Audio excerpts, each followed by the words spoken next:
అనుభవంతో ఉన్న department హెడ్స్కి, principal సెక్రటరీస్కి, ప్రతి ఒక్కరికి పేరు పేరున నా హృదయపూర్వక నమస్కారం. I welcome you all.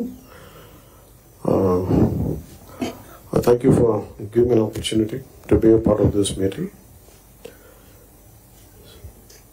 మీ దృష్టికి we came into power of a huge public mandate, 164 assembly seats, 21 MPs, 93% striking rate తోటి ఈ ప్రభుత్వాన్ని స్థాపించగలిగా ఉంటే people are looking for very committed deep change కోరుకుంటూ ఉన్నారు.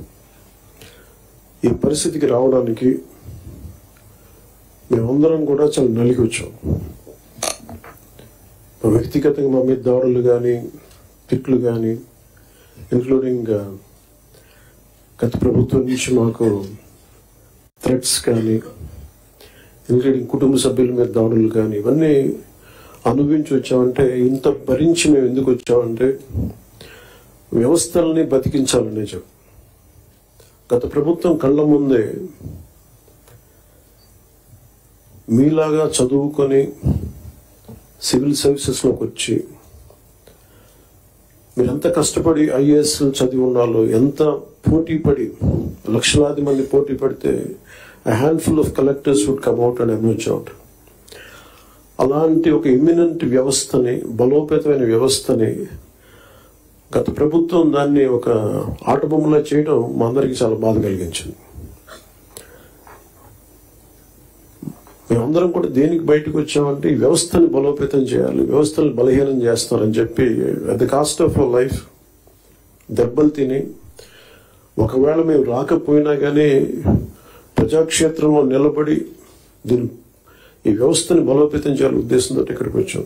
But God's grace and people's commitment, they save the democracy, they brought us into power.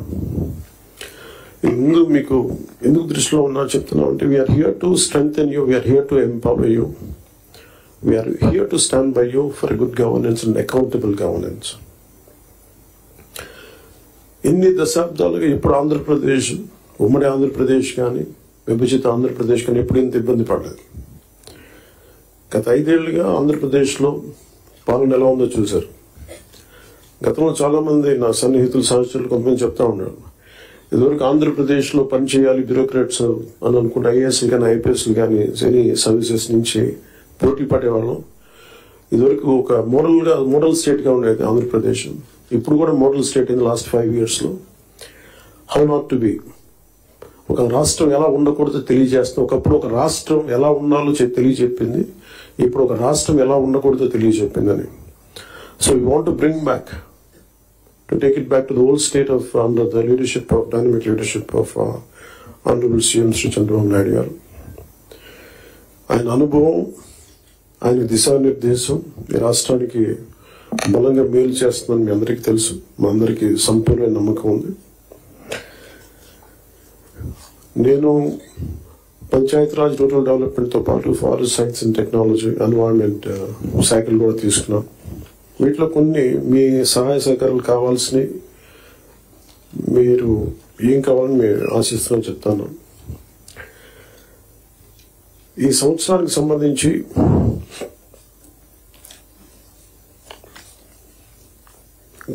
ఒకే రోజు రాష్ట్రం మొత్తం మీద ఇలాంటి ఎవరు చేయని విధంగా ఒక బృహత్తరమైన కార్యక్రమాన్ని చేపట్టబోతున్నాం.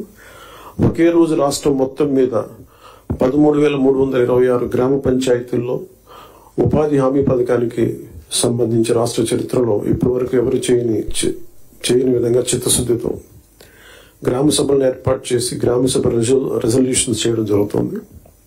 ఇది గ్రామ పంచాయతీలని బలోపేతం చేసే దిశగా మా కూటమి ప్రభుత్వం అడుగులు వేస్తుండటానికి మొట్టమొదటి మహత్కార్యమే ఇందుకు నిదర్శనం. 2014-19 మధ్యకాలంలో సుమారు 10,000 గ్రామాల్లో ప్రారంభించిన సాలిడ్ వేస్ట్ మేనేజ్మెంట్ ప్రోగ్రామ్ ని ముందుకు తీసుకెళ్లాల్సిన అవసరం ఉంది. అలాగే పైలట్ బేసిస్ లో పిఠాపురం నియోజకవర్గంలో ఇన్నోవేటివ్ ప్రాక్టీసెస్ తో ప్రవేశపెట్టబోతున్నాం. గ్రే వాటర్ మేనేజ్మెంట్ మెథడ్ ద్వారా లిక్విడ్ వేస్ట్ మేనేజ్మెంట్ ని ప్రాపర్ గా డిస్పోజ్ చేయడంలో ఒక ప్రాధాన్యత ఇవ్వబడుతుంది. స్వచ్ఛ భారత్ మిషన్ మరియు ఇతర కార్యక్రమాల కింద నిర్మించిన ఇండివిజువల్ హౌస్ హోల్డ్ టాయిలెట్స్ ని ODF ప్లస్ చొరవ కింద మెయింటైన్ చేయబడతాయి. అలాగే హౌస్ హోల్డ్ లెవెల్లో సేఫ్ డ్రింకింగ్ వాటర్ అందించడానికి మేము JJM జల్ జీవన్ మిషన్ కింద ఆగస్టు 15, 2024 నాటికి పల్స్ సర్వే నిర్వహిస్తున్నాం. ఈ సంవత్సరం గ్రామ పంచాయతీల్లో 5,40,000 functional house hold tap connections అందించాలి. 5,40,00,000